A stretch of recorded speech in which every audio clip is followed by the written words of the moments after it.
வரப்போகிற பாடலோட முதல் வரி என்னன்னு கண்டுபிடிச்சி எனக்கு கமெண்ட் பண்ணுங்கள் பார்ப்போம். இந்த வீடியோ பிடிச்சதுன்னா லைக் பண்ணுங்கள், ஷேர் பண்ணுங்கள், சப்ஸ்கிரைப் பண்ணுங்கள். தேங்க்யூ.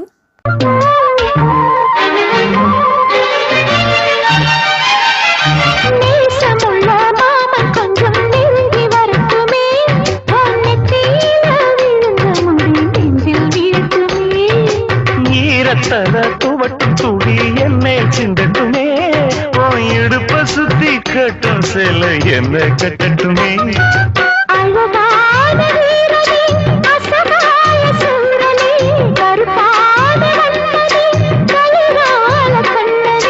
நாடகம் தொடங்கினால் நானும் தொண்டனே.